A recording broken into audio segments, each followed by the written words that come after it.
never told me what you wanted for Christmas. All I want is you. Yeah. I think he's gonna propose to me tonight. The snow. You're gonna be the belle of the ball. You are finally home. Oh, that must be your sister. Go open the door for me. Hello. So you are a producer and distributor for Yes. Unexpected Christmas. Yes. How does it feel to see your work come to life in this way? I am grateful. I am still taking it all in, if I'm being honest. It's just to actually have an idea, go through the script process, rewrites, casting. The producing part is one aspect, but then I said, oh, that's not enough. I want to self-distribute this film, so it's been great, and we're on screens across the nation. It's a blessing. And this is the first time for distribution Yes, for you. Yes. What's that journey been like? It hasn't been easy. I've learned a lot. I've worked closely with the theatrical booker, my guy Rob Lynch at Eman Films, and he schooled me, and we've been on calls with the various exhibitors, AMC and Regal and Cinemark, and just knowing all that goes into it with the in-theater marketing. So it was a new challenge, but I learned so much. And I'm grateful. It's been fun. And I'll do it again. I love that. Take me back to the beginning. Where did Unexpected Christmas happen? What happened? Unexpected Christmas. So I founded my company, Three Diamonds Films, with my business partner, Terrell Woodbury. And we were trying to figure out what was going to be that first project to kick our company off.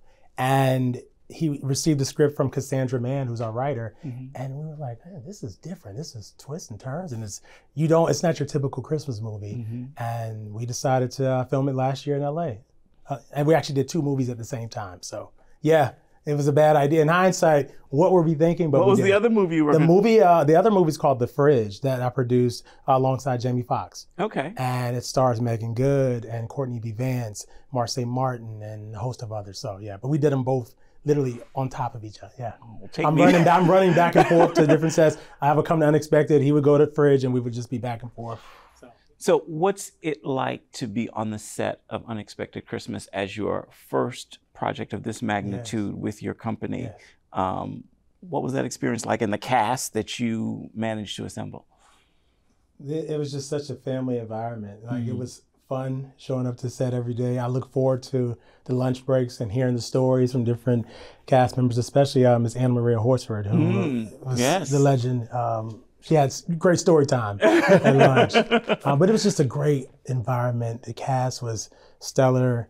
It was just love. It really was love on camera and family on camera, but also family off camera as well. So I'm just grateful to Tabitha Brown, who was our very first yes. Wow. After we decided we wanted to do the movie, she was the very first call, and she immediately was like, absolutely, yes, I'm in. And then she called Little Rel, and then it just kind of became a thing. And then, we reached out to Rico and Anna Maria and Reagan, everyone with offers. And we literally, everyone who we wanted is on the screen. They're in the movie.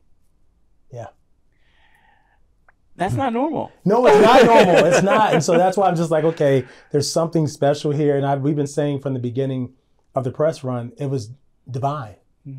And from the beginning to producing the film and funding the film and now distributing the film, just it's some favor for us all, but it's just been divinely orchestrated for real. Like from start to finish, to the way the soundtrack came about, everything has just been seamless. If you had to venture a guess as to why, what do you think it is? Why do I think it is? I know why it is. It's God. This whole thing has been divinely orchestrated from the beginning. Wow. From the partnership with myself and Trell. We've been friends 20 years and just decided this was the season for us to collaborate and partner and create something special together. But it's God. And I make no qualms about that's the source and that's the reason why this film will be a success, but everything else from Three Diamonds, it's going to be massive. But he's breathing on it in a way that I haven't seen in quite some time. And, I've worked in different buildings and had been a part of many successful projects and artist campaigns, but this is different. Wow. How do we go from working on a business degree at Norfolk State to being a filmmaker? Well, that's a journey. That's a journey. At one point, I thought the end goal for me was to be a music executive, which I done that. I did that a few times over, right? But during those times when I was in the building, I was still producing and developing myself as a producer and a director and producing different projects for different companies. And in 2023, I said, I don't want to make this my hobby, if you will. I want to go bet on me and step out on faith, and here we are. So yeah, but I'm grateful. It's like, what? It was the best decision I could have made, but going from college and doing artist management and running different labels and getting my feet wet and learning production, because I didn't know production at first. My first TV show I sold back in '06, I didn't know how to, I was like, we sold it in a pitch meeting. And it was like, okay, now what do we do? How's it work? Like, okay, so we need cameras, we need some audio, we need lights, right? And so I'm just, we learned on the job. But fast forward many projects later, I've done unscripted, I've done scripted, documentaries. Yeah, my village, as I like to tell people, is like everyone always focuses on networking up and meeting the head of the studio or the head of the label. I was like, let me build my network across. Let me find the next generation of writers, producers, directors, and we're going to grind it out together and create projects. And that's been the secret to my success and my faith. Wow. What was that very first project?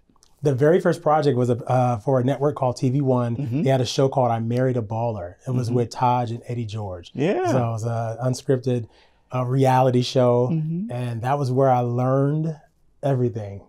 I learned in a big way. And then I started doing independent films and other series, David and Tamla Mann series. And I knew a lot more by then. But yeah, that's where it started. Yeah, I will say that for a reality series, theirs was one of the best I had seen. I don't watch much reality TV, but I did enjoy it. And it was authentic. It was really, we just turned the cameras on. It wasn't heavy-handed producers or manipulation. It was just like, let's turn the cameras on and because we didn't know. Yeah. So we were just like, okay, this is how it happens.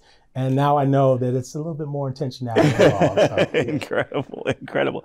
And you had a hand in the Luther Vandross documentary. Yes. That was one of my favorite projects outside of Unexpected Christmas. The Luther documentary, Luther, Never Too Much. We won an Image Award. We won BET Awards. Just the love from the community and his fans, it's just been overwhelming. And so, yeah, that was a dream come true because Luther was the soundtrack to my household and my life growing up. My mom, my uncles, my aunts, they all played Luther. I mean, they would go see him live, when he would come to like Hampton Coliseum or something like that. So that was a dream come true. And now we're working on the actual film, the biopic. Oh, wow. Yeah. Oh, I can't wait for that. Yeah. I can't wait for that. Speaking of soundtrack, let's talk about the soundtrack for Unexpected Christmas. Yes. Some good Christmas music. Some good music, period. Yeah. How did you assemble this cast of characters? We got Melanie Fiona, we got October London, we got Kevin Ross, we got Tamar Braxton. Yes. I could go on. How? It was one of those things where we wanted to make the soundtrack an event alongside the film. And one of my business partners, Ron Hill, was courageous enough to work with me on this journey. And he said, I have the perfect producers and songwriters in mind. And I was like, okay. And then we sent them a rough cut of the movie. And they just started sending us back songs and demo ideas that could fit the different scenes. And I'm like, oh man, this is great. Yes. And then we started thinking about, well, who could sing the song? And because one of them was actually an AI demo. So we were like, okay, well, who could actually sing it? So we reached out to Kevin and October, October did his own. So he wrote the title track, Tamar Braxton, Melanie, and everyone nailed it. It was just like the perfect marriage from the song and the songwriter and the producer's work to the actual artist. So yeah, again, it all just fell into place and everyone has been great to work with and promoting the soundtrack. And it's just going back to the days of when soundtracks mattered. In the 90s I grew up where you had the great Soul Food and Boomerang and Waiting to Exhale, all these great movies, but also great soundtrack and companion pieces for the film. So gonna get you in trouble if you had to pick one as your favorite right now in this moment. Song? From this track, from the soundtrack. You are getting me in trouble. But I have to say, I love October's title track, Unexpected Christmas. It was a phone call that we had and sent him a copy of the movie. And 48 hours later, it was a finished song in my inbox that he wrote, produced, mixed, mastered. Here you go. So I would say 48 hours. 48 hours. Yeah. So I would say October London, Unexpected Christmas, our title track. Wow. Yeah. Like, you know, that rarely happens. And there was nothing there. He hadn't seen the movie, so we sent him everything, the script, the creative brief, the movie itself, a rough cut, and he was like, got it, understood. So, what lesson did you learn from this movie? I learned a few lessons, but one is that anything is possible with faith, but also having a team to help execute the vision. Teamwork is big, but collaboration wins. That's one of my themes. Like, I'm really big on collaborating. And from the producers, you know, Paris Camper, Trell, like just everybody, it was truly a team effort. And more so than the other projects in the past, this is truly a collaboration. But I've learned that collaboration wins. I've learned that the teamwork makes the dream work. I know it sounds cliche, but it's really real, because it was long hours and everybody pulled together, cast, crew, and beyond, and just made something that I'm super proud of. You should be. It's really well done. It will be one that we'll be watching every Christmas for many years to come. If you could go back and give young Phil, little Phil, some advice, what would you tell that little boy in light of all your twists and turns on the adventure thus far? What would I tell him? I'm thinking I can see him now at Green Hill Farms Academy. Let's go back to kindergarten. I would tell him to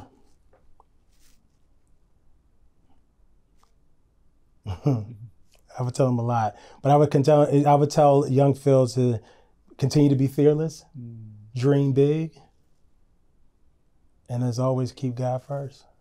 Yeah, because he's gonna help you navigate some of those hills and valleys. And obviously in entertainment that happens, but those are some of the things I would tell them, and just dream big. Yeah, because you know, sometimes when you get older, you start to learn the rules and how things, but just I was so fearless as a child, and I just knew the possibilities were limitless. So yeah, I'm just telling them, dream, be fearless, go for it, and just stay prayed up. I love it. Don't stop. Thank you. Yeah, thank you.